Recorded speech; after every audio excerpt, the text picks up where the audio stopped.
Imagine this.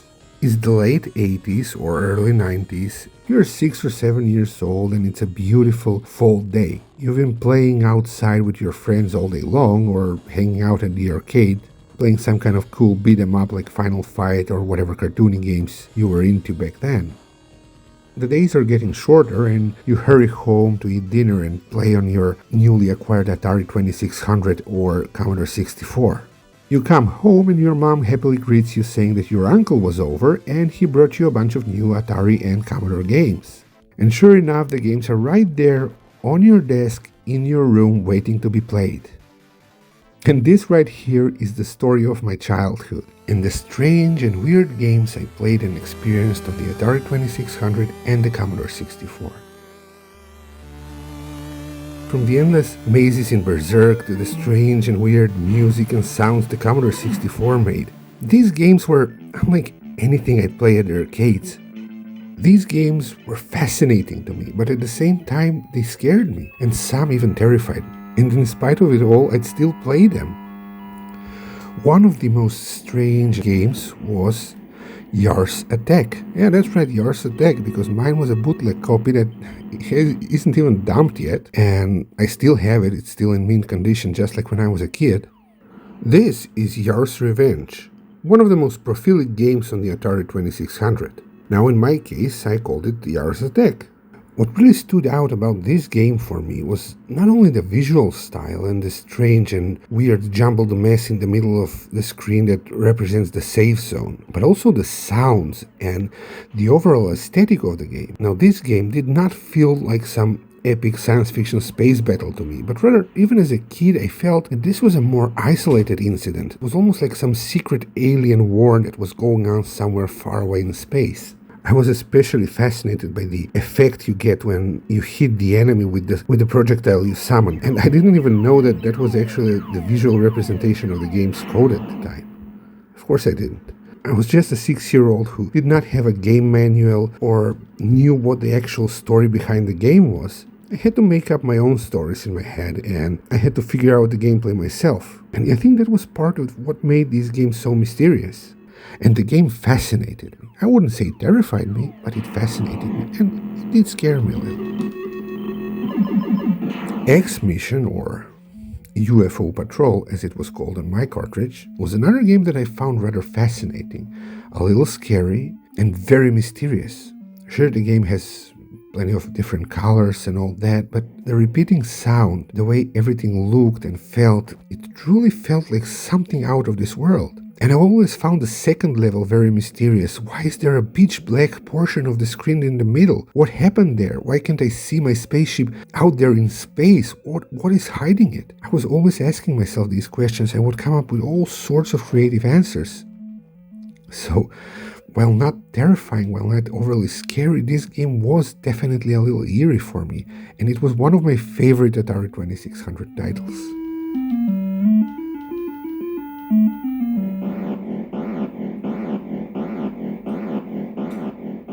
Laser gates. Not only were the sounds in the game very creepy and very strange, but the entire game just feels so suffocating. It's a side-scrolling space shooter where you have to destroy and avoid enemies and try to get through different obstacles, including these laser gates that honestly look absolutely phenomenal on the Atari 2600. Just a very unique, very suffocating experience. You're stuck in this tunnel that just never ends. I don't know if the game actually ends or if it's an infinite scroller, but one thing's for sure, it definitely felt uncomfortable and even frightening.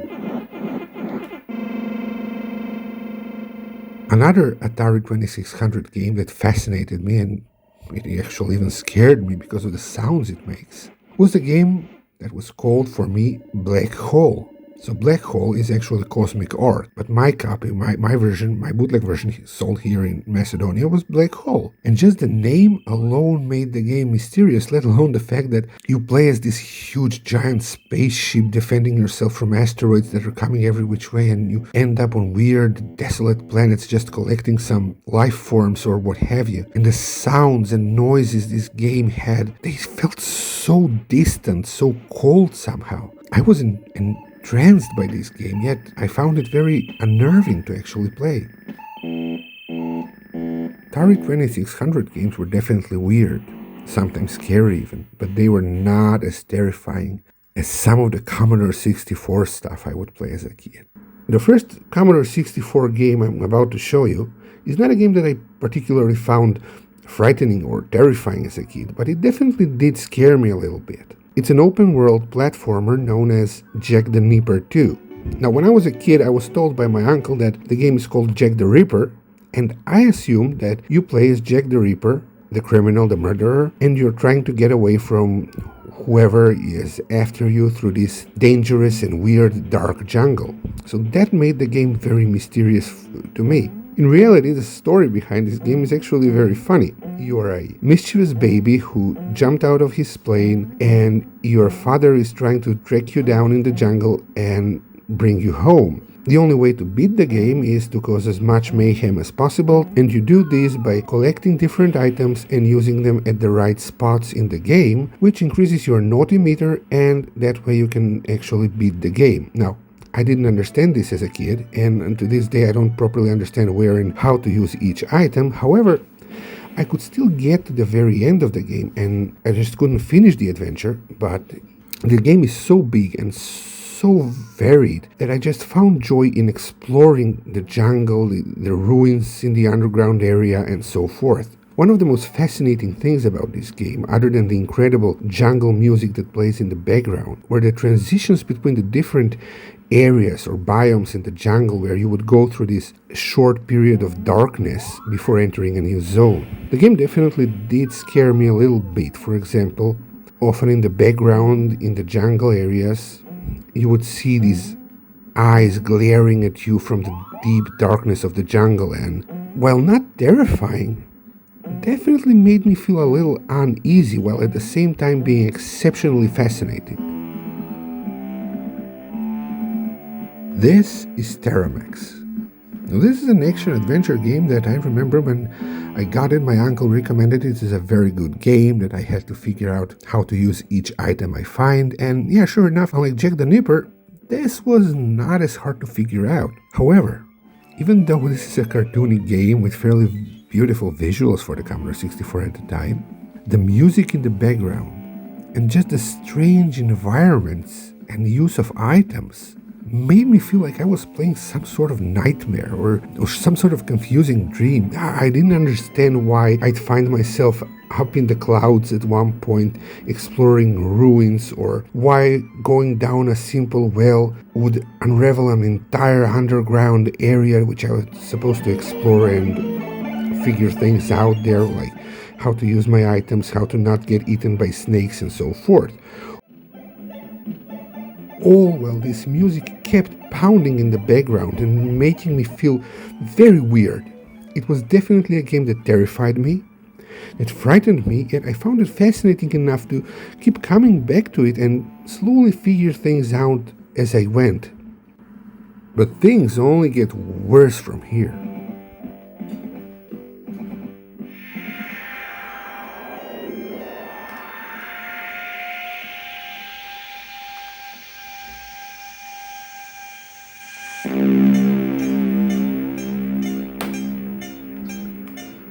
The game you're seeing now is called Black Lamp.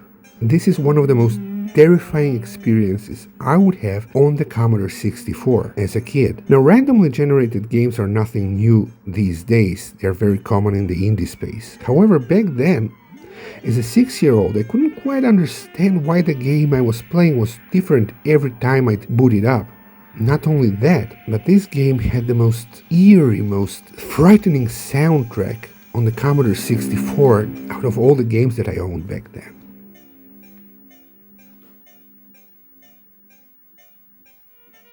The premise of the game is very simple. You're a jester who is supposed to save his kingdom from whatever evil forces have invaded, and in order to do that, you're supposed to gather a bunch of scattered lamps around the game world.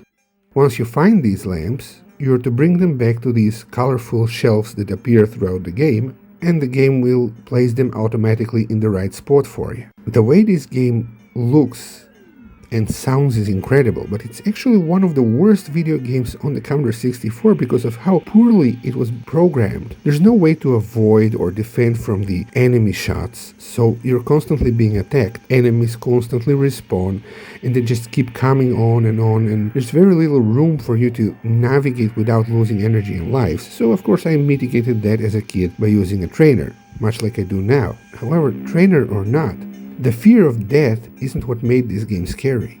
It's the atmosphere, the music, the incredible wind effect they kept using in this game and many other Commodore 64 games. This is an open world game. I would explore and honestly always feel this sense of isolation and loneliness. And the sense of loneliness, the sense of helplessness in this game was something I'd never feel in a game before to this extent. It was just terrifying.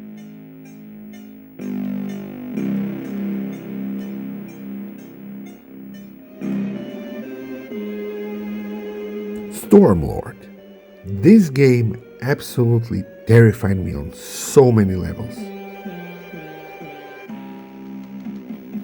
It's an action exploration adventure game with a very steep time limit, which I would often turn off using a trainer, and rightfully so, because a timer doesn't belong in a game like this. And Stormlord just plain messed with my mind. I couldn't understand the game. I barely understood why I was finding myself in one area at one moment and I just fly in space just to find myself in another the next. It was very confusing, very scary, and the imagery it presents, all these skulls and crosses and graves, I would say this one actually qualifies as a horror game. The confusing exploration aspect of the game and all the items you have to collect and place and the naked women you actually have to rescue made everything even more terrifying to me. I was genuinely asking myself as a kid, why are these women naked? Aren't they cold? Because the game truly felt and looked like it was set in this really cold and dead environment. Nothing made sense and the music was absolutely terrifying. Even the main character I couldn't really put my finger on, but there was something very disturbing about him, something primal and scary. This game I would play very rarely because it genuinely scared me. It made me feel uncomfortable, even though I did manage to figure it out eventually. It was one of the most, I would say, terrifying experiences I had on the Commodore 64. But it's not the most terrifying experience. Now that one comes next.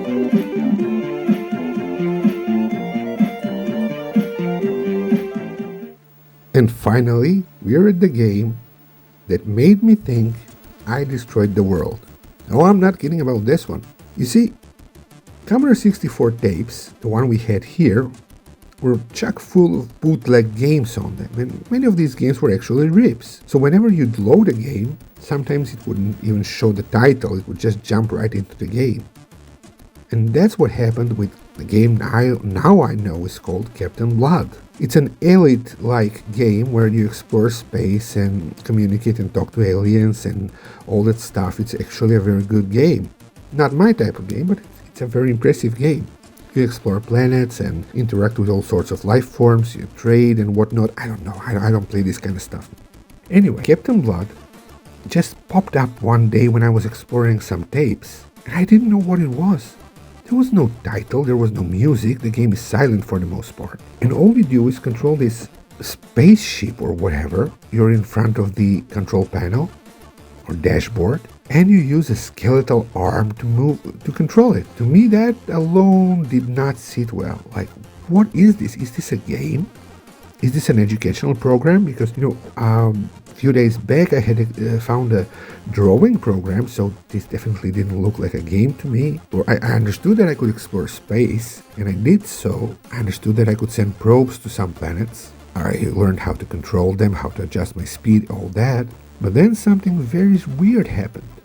In my overactive imagination, I had decided that this was not a video game, but it was actually a program that lets you control a spaceship somewhere out there in space.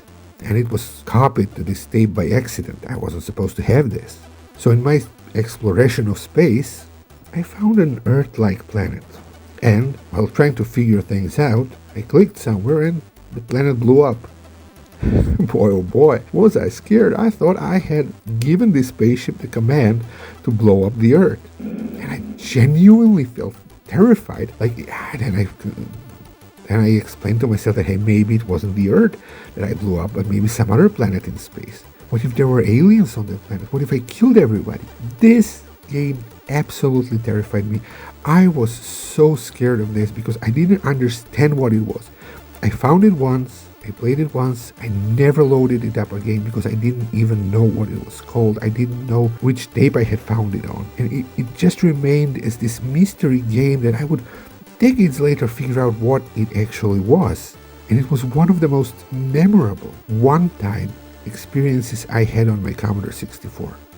And yes, silence can be scary. The game has barely any sound, it has no music, and the silence alone was what truly made the game even more terrifying. The Commodore 64 was a beast of its own. Almost every game on the system is some kind of weird and some kind of scary, mainly because of the sound it makes. Even something as simple as a bright and colorful platformer like the Gianna sisters, which I adored growing up, would definitely make me feel very weird and very strange because of the music alone. And if you listen to the soundtrack, there's this strange wind effect that they would often use in other games as well that truly made me feel uneasy.